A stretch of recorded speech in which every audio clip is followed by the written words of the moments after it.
that arrived here survived. There was a lot of sickness that started to take place here, and you hear it, in Rancho Cucamonga and Rialto and all those. If you go up to the foothills where we still go and we pick plant traditionally, there's a plant up there. And most of you probably heard that it's called the sacred weed, which in Spanish is called hierba santa. This plant was introduced to the Spanish by the Indians of those the Spanish uh, individuals or families that settled here when they were infected with tuberculosis. This plant was boiled in a boiling. It would boil. You'd get a blanket, put it over your head, and inhale that medicine that would cure those lungs. That's why the Spanish wrote in some of their notes. I have some of the old notes of my great grandfathers, that it talks about the plants that the Indians provided for them to cure the tuberculosis, that the Spanish gave the name Hierba Santa. That's how the names are written. Those plants are still there. If you go to my dad's house, I mean, it's not well kept anymore because it is my dad and my mom. They're in their 90s now, but he has a garden in the back. And if you walk that garden, he's got every plant in that garden that is for you, him, the family, or the neighbors. They come knocking. Virginia, I got a toothache. What's good? They use what is it called? Romero, or was it Romero? What is it? Ruda. They call it ruda in Spanish, and you put it on your tooth there in a couple seconds. It's knocked out. Even California bay leaf. You get a toothache, just chew on it a little bit, gone. Your toothache's gone. My cousin here, Matt, works with the plants. He has plants. We use sage to make for pain. My sister was diagnosed with cancer, breast cancer, and she did a little fighting scientifically, but at the same time, we were feeding her plant. She went to the doctors, they checked her. The doctor says, "There's something else that you're taking that you're not telling me about?" She goes, "Yeah, I'm gonna be honest with you. This is really my life. So I'm utilizing the plants that my cousin, my dad are telling me to utilize." She goes, "You know what, Nadine?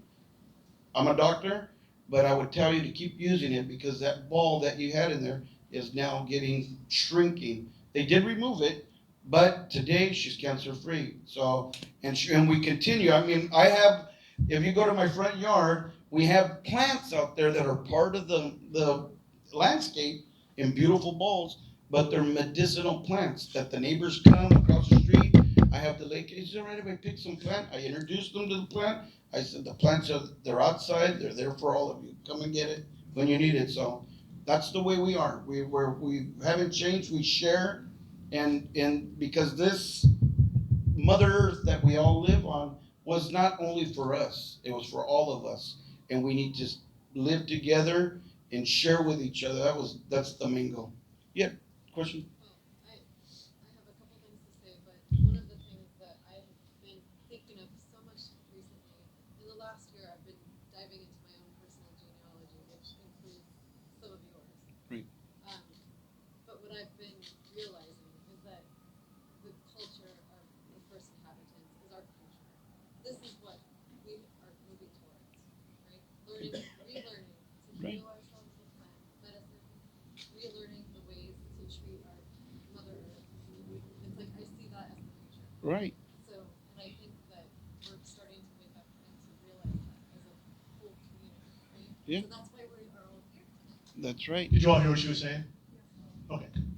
Yeah, and I thank you for that reality because that is our belief as well. Because our ancient families, their dependence was very different than what our dependence is today in our society today. Our ancient families, their dependence was on what the Creator provided for them. All the food, all the medicine, all your shelter was provided by our Creator. Today, who's our provisioner? Everything's provided by man. All our food, all our medicine, all our shelter is now provided by man. Who does a better job? And so in that reality, we are actually working at the state level to talk to the Cal Recycle, to talk to the Air Resources Board, to talk to all these environmental agencies to let them know, you know what, all these restoration areas, that are now just thought of as wildfire areas, just waiting to light up and burn down our hillsides? Why don't we manage them? Such as what Paul was explaining there. Because humans have eaten that food for thousands of years. And you saw those descriptions of how flavorful that food are. The flavors we are missing out on by not utilizing the landscape we've already been given. I mean, just in the nopal right behind us. I mean, you ever had a nopales burrito? One of the best flavorful components because it accepts the flavor of what you introduce into it. So these ideas is where our next generation has to learn, is that we can't import everything. We can't depend on everything being provided for us by man. We've now got to look for our provisions from our Creator with His creations. And that's where hopefully this mind change will occur, and that is starting to happen. Within LA, they have the LA Food Council, and we're actually a part of that, and they are having discussions because they understand that in 20 years from now, how are we going to depend to have all our food imported? And how are we going to depend to have all our shelves already filled? It's that way today, but you know, with the disaster, it changes overnight. Everything's gone out of the store. You see that with our hurricanes. You see that with all our natural disasters that happen in certain areas. So what are we going to do in LA? We've got all these hillsides that we're just restoring, and we're doing good for the birds and the bunnies. But what about us? Why aren't we using the land? And that's where we as biologists, we explain all of these medicinal compounds. Monoterpenoids. Look, learn about monoterpenoids. We have multitudes of monoterpenoids. These are things such as camphor, menthol. These are heavily found within our sages. This is why our families utilize these compounds for therapeutic purposes. Same with the oil. Look up fulvic minerals, Fulvic. These are compounds found within asphaltum, within actual oil. That's necessary. If anyone's here from India, that culture still utilizes, they take tar and they still eat tar because you are now instituting these fulvic minerals. What are fulvic minerals doing? They are bridging the gap between organic and inorganic compounds. So you know we have all of our organic compounds that we're eating in our food. Well, you know we need trace metals as well. We need zinc. We need magnesium. We need all these little metals that don't necessarily get attached to our cells unless they have a bridging site. So that's where these other minerals, these outside compounds from the earth, help us in that therapy.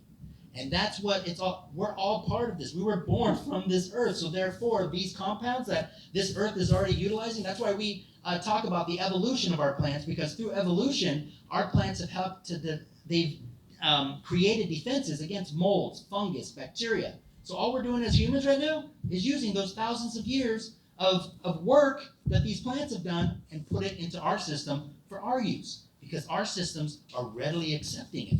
Interesting. But anyway, thank you for bringing that up, because that's what we're about as well. There's a question back here.